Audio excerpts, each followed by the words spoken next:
Well,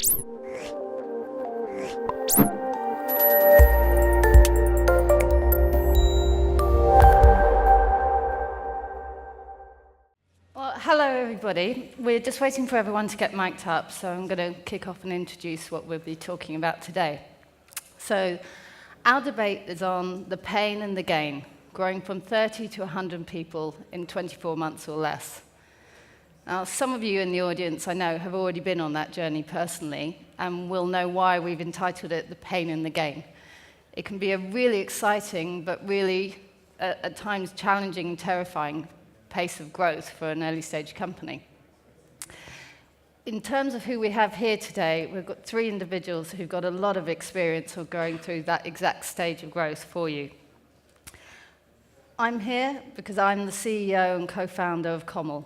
We're a boutique exec search firm that specialises in building the board and leadership teams of seed through Series C, venture capital-backed SaaS companies. We've worked with over 67 European SaaS companies in the last 5 years alone, going on exactly this stage of growth and journey. So figuring out how to get it right is what we do every day. Hi, everyone. Hi. Now, we've only got 25 minutes, and we wanted to make it as valuable as possible for you. So we decided to get the ball rolling by doing a bit of research. We've surveyed 43 of the companies attending SaaStock today, and asked them about their recruitment plans and what they saw as the biggest challenges in growing rapidly. And we've interviewed in depth 14 CEOs of Europe's top SaaS companies from the last few years, including those that have already grown and IPO'd and exited, such as Message Labs and Mimecast, and some of the most exciting emerging new brands from the last couple of years, such as Typeform, Wandera, Move Guides, and many others, Triptease. The results of those are going to be published on Kommol's website, and they're shared on the SaaStock website. But they showed us that there were 3 key topics that came up again and again that companies were concerned about when approaching the stage of rapid growth. And they were, 1, how do you find the right people to recruit in the first place? What kind of processes and tech and best practice can you put in place to help you with that? 2, prioritization. Who should you hire when? And 3, culture. How can you build a company with a strong sense of culture and team focus when you're growing so fast? So those are the 3 questions that we're going to be concentrating on today, here on my panel. I'll give a bit of background in terms of what you've done. So first of all, with Ryan Burke, who's done a fantastic job at InVisionApp, arguably the world's leading design collaboration platform. He's helped them grow from 30 to 230 people in the last 2 years, and what's more, a totally remote workforce. We have Rob Long, VP of Sales from Workable. He's used his recruitment background prior to joining Workable to help them double in the first 12 months he was there, and you've grown from 30 to 110 people in 18 months. That's right. And we have Michelle Coventry, who's recently joined Spring Partners as talent advisor. Hi, everyone. She's been advising early-stage venture capital-backed tech companies on growth and talent acquisition for the last 16 years. And in the last 4 years, as head of people and operations for 2 companies, Listable and Street Team. Yeah. She's helped them grow from founding companies to 90 people across the US and UK, and then from 20 to 110, 120. Yeah, well, Listable's not quite there yet, or Street Team, they're coming, and that's what their plan is. But last year was Depop and Appear Here. Well, excellent growth, so a lot of experience here. So let's kick off. Ryan, in the survey that we just got the results back from, over the next 12 months, the 43 companies we spoke to said the top recruitment, the highest volume recruitment plans were in sales and customer success. Yep. They also said that the hardest talent to find and recruits were in sales. Now, you've added a huge amount of salespeople globally to your team. How have you managed that, and what can you show the audience? Yeah, I mean, I think a couple things, right? So, we've obviously scaled pretty quickly, and a few lessons learned, right? The first thing is sort of figuring out your market, right? So, I come from a bigger enterprise background, vastly different than what our motion is at InVision, where it's much more of a high velocity. So the folks that I look for, it sort of evolved over time, right? So early on, kind of want to look for athletes, right? So people that can do things sort of beyond the confines of just selling.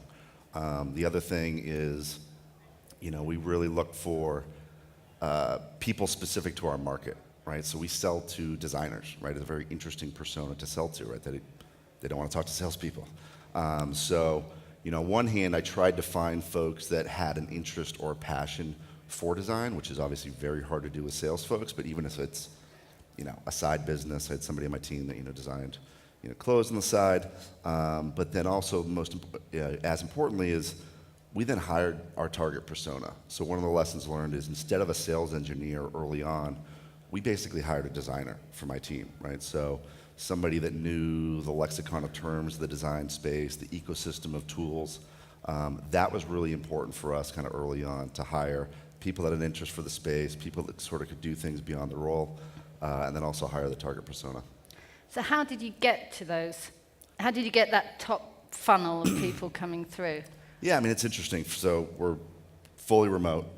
So, we can cast a pretty wide net and be pretty selective, although I will say that the biggest sort of disqualifier is finding people that want to work remote, right? So, the first question you ask is, what do you like about InVision? They say, I love working remote. It's like, you're out. We do cast a pretty wide net. We looked, within kind of the space, right? So we looked within design, and the other thing was because we are such a product-first sales motion, we look for high acumen, high product acumen salespeople, so almost like product managers. And we did that by, finding lists of companies that we thought made sense, going after specific design and product communities, and sort of finding these niche little communities to go and hire folks from. Actually, one of the tips from the CEO interviews was create your own pool of talent that you're constantly tracking. Yep. So is that the kind of thing that you're doing? Yeah, so we're always hiring. I mean, it's the lifeblood of the organization. We actually use a methodology. Some of you probably know the book, Who, the A Method for Hiring. It's a great book. Every one of our recruiters gets it on sort of day one. And they've got a specific methodology around how you build criteria and sort of scorecards for the people that you want by focusing on what the output is for that role, and that's how you back into what the job description is. So. Actually, Rob, can you pick up from there? Because I think that's similar to one of the things that's worked really well at Workable, isn't it? Yes. You not only hired a lot of people, but you've been putting systems in place to make sure the people coming in are right. Yeah, I think it's the structure and process that you need at that slightly later stage. The first 30 people, you've probably met them for a coffee, you knew them friends, they were people you hired that you knew before. When you're going from 30 to 100, that sort of runs dry. So candidate sourcing and what you do there is probably the hardest part, but the structure and process is important as well. You're probably not going to be, as a CEO, founder, or sort of head of a department in every single interview, but you want to know that you're getting high-value interviews that are happening. So having a focus on the candidate sourcing, building up that talent pool of potential hires, but then backing that up with some structure and process, so knowing that each person's going through the same or sort of a very similar process, so that at the end you can make an informed decision. And at each of those stages, so now when we've got managers hiring instead of sort of heads of departments hiring, you want to make sure that at each stage you get the right questions answered. So this is where sort of the scorecards and interview kits come in, where you're able to sort of define what a good interview looks like at that first phone screen that either you're doing, the recruiter's doing, or the hiring manager's doing. What do you need to know from that to make sure that you know whether you should progress this person to the next stage? And then if it's an assessment or if it's a face-to-face interview, what are you looking to get out of that? So that if you've interviewed 20 people for a few sales roles, when you get to that final stage, you can actually compare them in a sensible way without having to go back to them and ask a question that you forgot to ask 5 of them. So it's not trying to get structure and process in the way, but that, I think, for us was important. When you're trying to hire sort of 60 developers in 12 months, you've got to have a fairly streamlined and efficient way of doing that. But I think, echoing a bit what Ryan said, that the hardest part is the sourcing. That's where we focused a lot of our effort. The process and structure is there to facilitate it, but really where you need to focus is on the candidate sourcing. And I remember when we were talking earlier, you were saying that you felt there was a step change when you got internal recruitment in place to help you, because you had a background in recruitment, which enabled you to get the ball rolling. Yeah, I won't take too much credit for it, but I think, what we did it was at a point where you get an investment, okay, now that hiring plan that we've got the investment for, we have to execute on. And we had that case, and I think it's similar with a lot of companies, that at the early stages, you have a team of 30, and those 30 go on to be the managers in the company of 100 and 150. But it's not always the case that they've managed big teams before. So a little bit of, again, that structure and process to help them, but also a bit of training on, okay, how do you do a successful interview? What questions should you be asking? What red flags are you looking out for? So we ran sort of a day's training on that. Shortly after, we brought in an internal recruiter who was able to support that process, but importantly, able to find enough candidates to hire 50 developers. When you work back from that, okay, how many final interviews do we have to do? How many phone screens do we have to do? How many applicants do we need? The numbers start getting bigger and bigger, and that's where an internal recruiter can really sort of take that job from the hiring managers who still want to own hiring, but you've got a resource that's doing the hardest bit. Excellent. Michelle, I know you're really passionate about using tech to automate the recruitment process, and you've had experience from every end, from in-depth exec search to volume. So what 2 or 3 things could you share with the audience that they could put in place to help them on their journeys? So everything you just heard is a really good foundation. Thank you for doing half of my job here. The one thing that I would probably just tweak is when you're thinking about, so basically get yourself organized and give yourself time, build that into your daily workflow, that always be hiring is something that you should have front of mind. And one of the things that I like to do is make sure that we have a hiring stand-up daily, just like any tech team would have. Just so that you've got that toothbrush. It's something that we do every day, and people are always thinking about it, and everyone that they meet always mention that you're hiring if they can refer anybody in. But if you have the metrics that Rob was just talking about then, most sort of funnels, if you consider recruitment, if you stop thinking about recruitment as recruitment and you start thinking about it as marketing, you're marketing to your community that you're looking to attract for them to come and spend their time with you. And I think some companies have forgotten that they choose you as much as you pick them, and just having that front of mind. So the job description is key. Every single job description, so there's always a hiring data room that has a library of all the jobs that we're going to hire in the next 12 months. And I always ask for them not to be job descriptions, for them to be performance profiles. So be really clear on 3 objectives of that individual that we're looking at.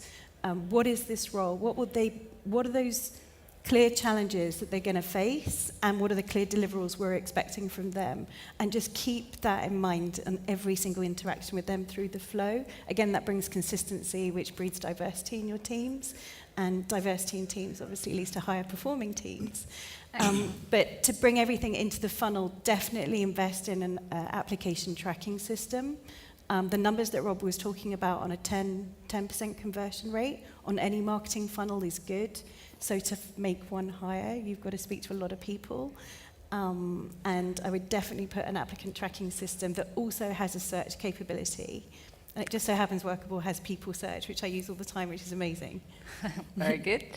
Actually, on that note, on the survey again, one of the things that I was quite surprised at is that only 25% of the people, it's around about that responded, spent more than 25% of their time actually on recruiting and hiring. What would you say when companies are going through that rapid growth? I'm talking about the individual hiring managers, so the VP sales and customer success, or the head of marketing. What percentage of their time should they be focusing on it? Way more. I mean, you've got the best talent are going to have multiple offers, or they're not even looking, so you're having to woo them, and therefore you have to do social stuff with them. You've got to travel to go and meet with them, whether that's, if you're just landing in the States, that's 2 or 3. I don't think people actually realize it takes a lot of time, and in the funnel process, even if you've got an in-house recruiter doing all of the process stuff, you've probably got it's a team sport, so you've got the opportunity cost of them not doing their day job and doing hiring instead, if you totted up the numbers, we're talking about hundreds of hours if you're going from 30 to 100. Yeah. And that's what you need to build in. Make it an OKR. I mean, all of the companies that we've successfully scaled have had hiring as an OKR, which is an objective key result. Good. Thank you. So some really good ideas there. What about prioritization then? This is one I'm really passionate about because I've seen a lot of companies who've hired too quickly and then they're burning cash on salaries before the businesses are really ready to use those people to the best advantage.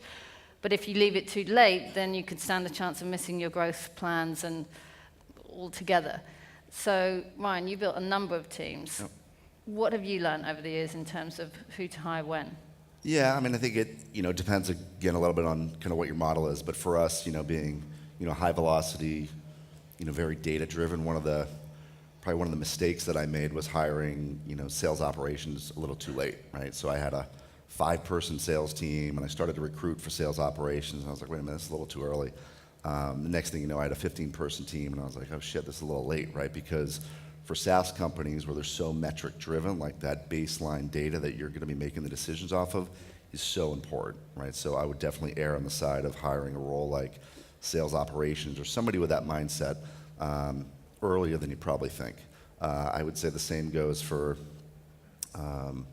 customer success, right? So we sort of evaluated when and how we should be hiring customer success, but that post-sale experience, somebody mentioned it earlier, just the power of kind of the onboarding within the product, like customer success can help nurture that. So it was really important. I sort of prioritized customer success probably earlier than maybe some folks wanted to, and that really worked out, especially for a product like ours where it's much more about educating than it is about selling, right? And customer success has that sort of persona where they don't necessarily come in as the salesperson sort of pushing for the MSA or for the sales order.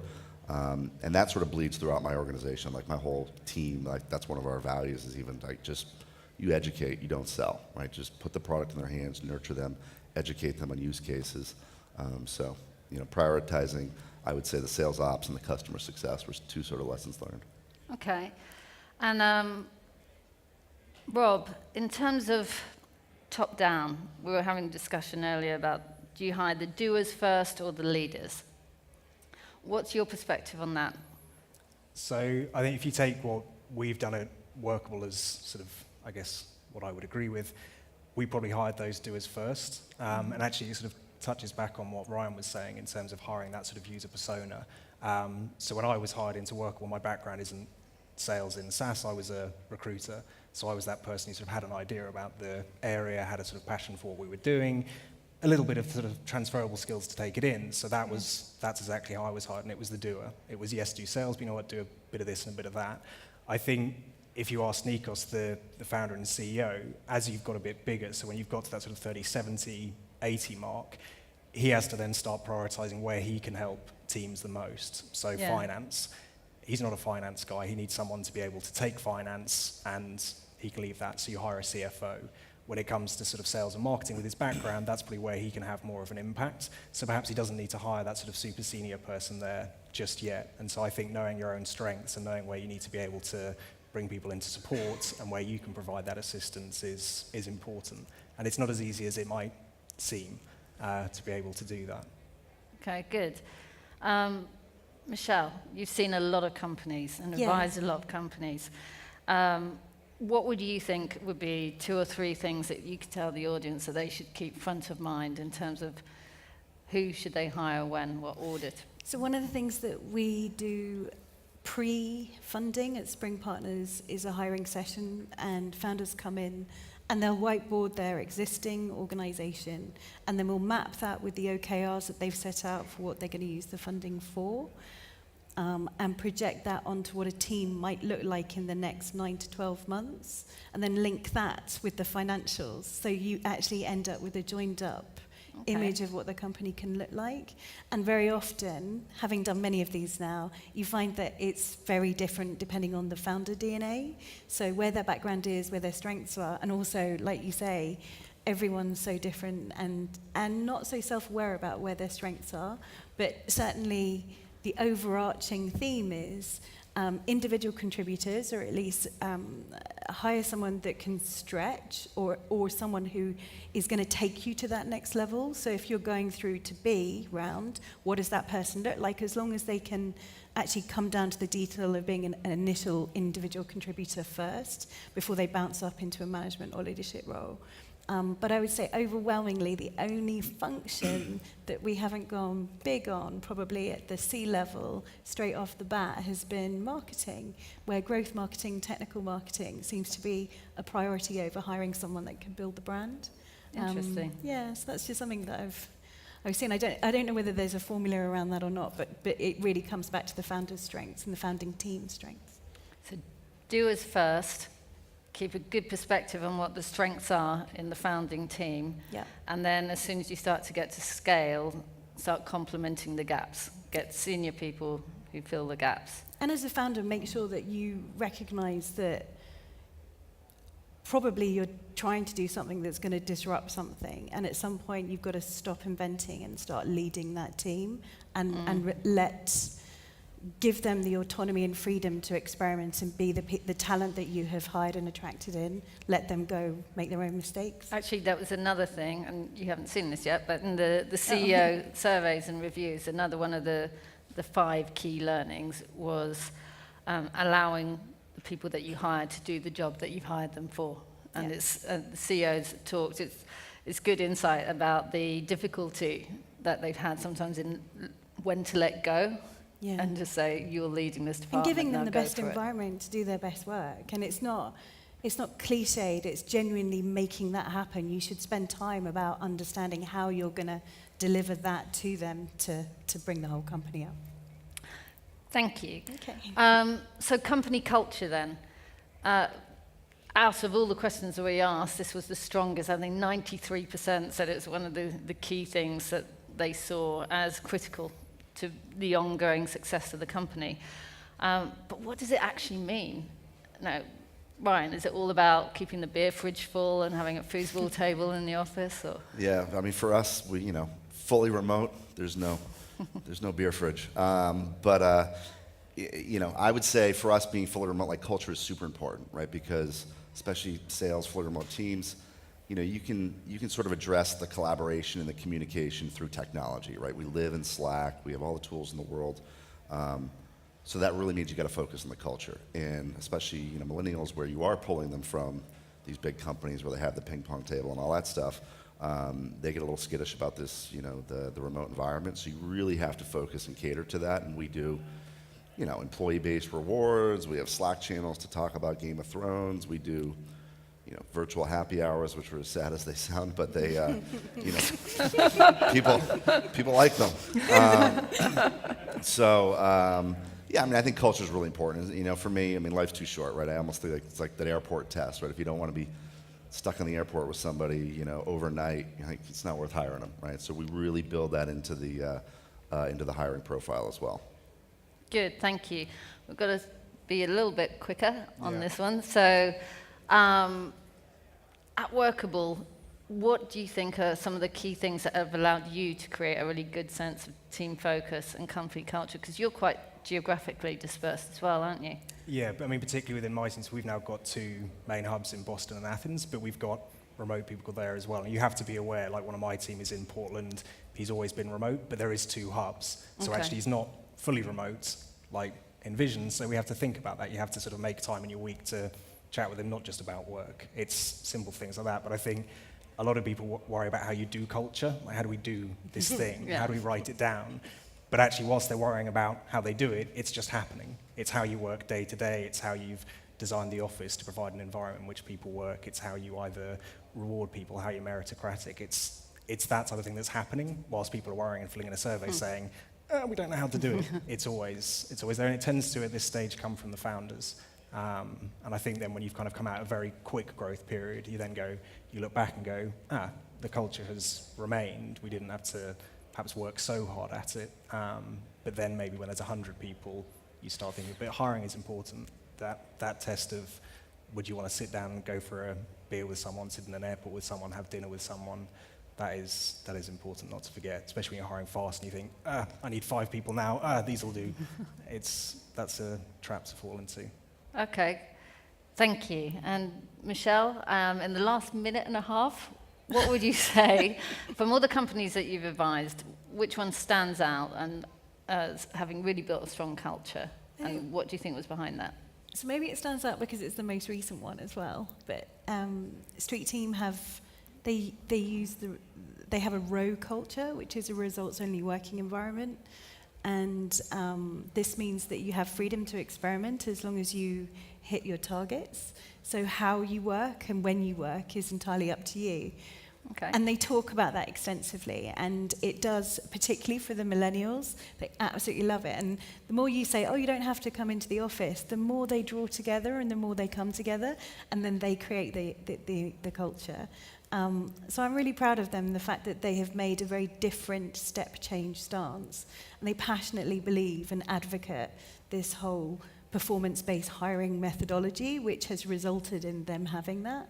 So they went out, they created a system, they hired against that system. If someone wasn't fitting their culture, they didn't feel that they would fit, it was a no hire, and they were brave enough to say no hire. Because certainly one of the things that I've seen is, as founders, they go out, you raise this money, you've got cash in the bank, and then you've got this big plan to go out and scale to 100 people. Well, sometimes 100 people can be a vanity metric, and actually just make sure that you actually need those 100 people, and be precise about what they're actually going to do, because I think as long as a team... Oh, sorry. I was just saying, as long as there's a clear purpose and there's a mission, you'll be able to hire with no problem. Thank you. Thank you, everyone, actually, for spending your time. Thank you, everyone, for being here today. Thank you. I hope you get to know. So coming up next, we've got a really good follow-on to this, actually. It's the biggest mistakes we made in growing a $12 million ARR SaaS business and how you can avoid it. So we've got Peter Coppinger, founder, CEO, and lead developer of Teamwork.com. Thanks.